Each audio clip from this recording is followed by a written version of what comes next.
યુક્રેનના ખાર્કિવમાં એક ભારતીય વિદ્યાર્થીનું મોત। રેસ્ક્યુ દરમિયાન હુમલામાં વિદ્યાર્થીએ જીવ ગુમાવ્યો। વિદેશ મંત્રાલયે ટ્વીટ કરી આપી જાણકારી। મૃતક વિદ્યાર્થી નવીન કર્ણાટકના રહેવાસી। ભારતીય વિદ્યાર્થીના મોત બાદ ભારતે રશિયા યુક્રેનના રાજદૂતોને મીટિંગ માટે બોલાવ્યા। યુક્રેન રશિયા વચ્ચે યુદ્ધનો તણાવ વધ્યો। ભારતીયોને તાત્કાલિક કીવ છોડવાના આદેશ અપાયા। યુક્રેનમાં ભારતના દૂતાવાસની એડવાઇઝરી, કોઈપણ માધ્યમથી કીવ તાત્કાલિક છોડો।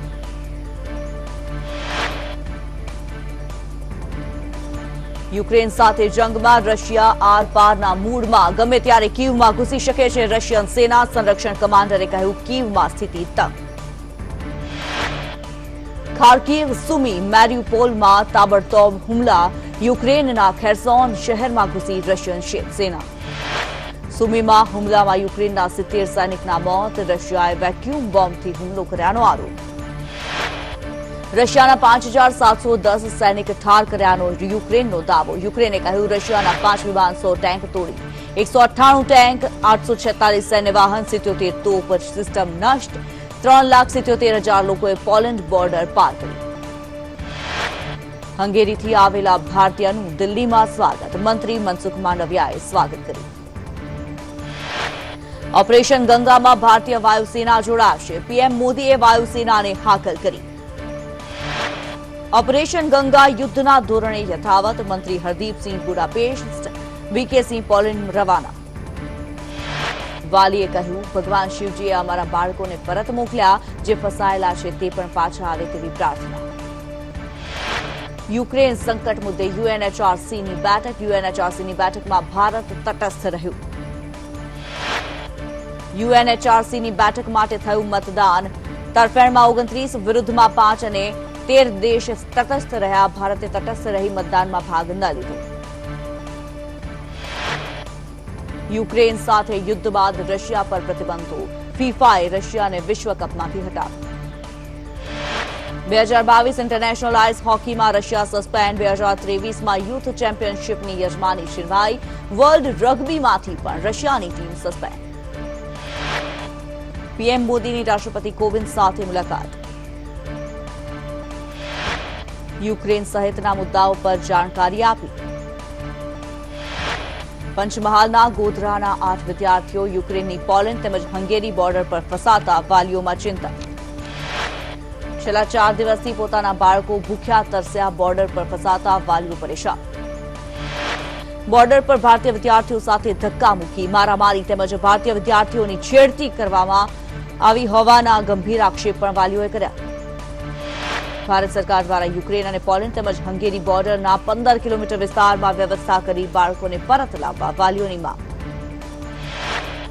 બોટાદનો યુવક યુક્રેનની ટર્નોબિલ પોલેન્ડ બોર્ડર પર ફસાયો। યુવક 4 દિવસથી -15 ડિગ્રી તાપમાનમાં નિસહાય અવસ્થામાં। સંપર્ક તૂટી જતા પરિવાર ચિંતામાં। અધિકારીઓને અનેક રજૂઆત છતાં નક્કર કામગીરી નથી થઈ રહી હોવાના પિતાએ આક્ષેપ લગાવ્યા। બાળક જલ્દી ઘરે પરત ફરે તેવી તંત્ર પાસે અપેક્ષા। સેવી માતા પિતાએ મીડિયા પાસે માંગી મદદ। યુક્રેનથી ઓપરેશન ગંગા અંતર્ગત સંઘ પ્રદેશ દમણની વિદ્યાર્થીની માનસી શર્મા પરત ફરી। માનસીના પરિવારજનોએ સરકારનો આભાર માન્યો। કર્ણાટકના સીએમ બસવરાજ બોમ્માઈએ યુક્રેનમાંથી ભારતીય વિદ્યાર્થીઓને સુરક્ષિત પાછા લાવવા માટે નિવેદન આપ્યું। તેમણે કહ્યું, ભારત સરકાર અને રાજ્ય સરકાર તેમના શ્રેષ્ઠ પ્રયાસો કરી રહી છે। અમે દરેકના સંપર્કમાં છીએ। અમે દરેકની સુરક્ષા ઈચ્છીએ છીએ। ઉત્તરાખંડના મુખ્યમંત્રી પુષ્કરસિંહ ધામી રશિયા યુક્રેન સંઘર્ષ વચ્ચે યુક્રેનમાં ફસાયેલા વિદ્યાર્થીઓના પરિવારજનોને મળ્યા। પીએમએ કેટલાક મંત્રીઓને પણ મોકલ્યા છે જેઓ યુક્રેનથી બાળકોને લાવવાનું કામ કરી રહ્યા છે।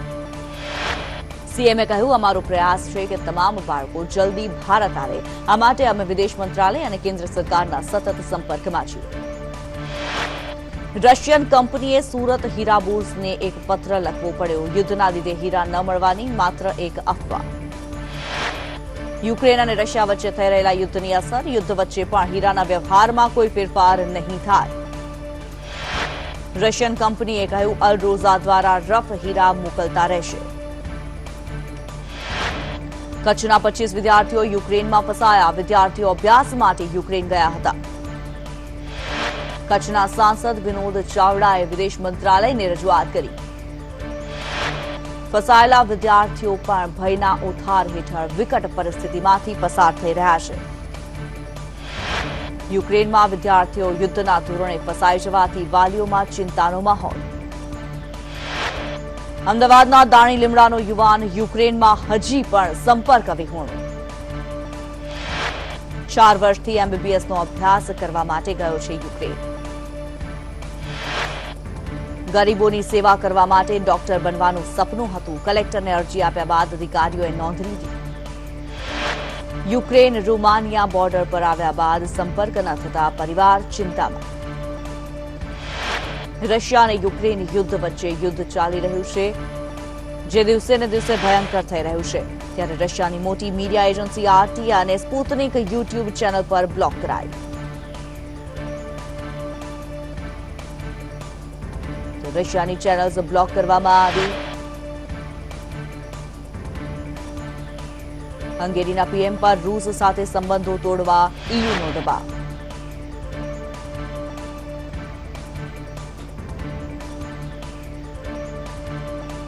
યુદ્ધની પરિસ્થિતિ વચ્ચે રશિયા પર બેન લગાવવાના તૈયારીઓ.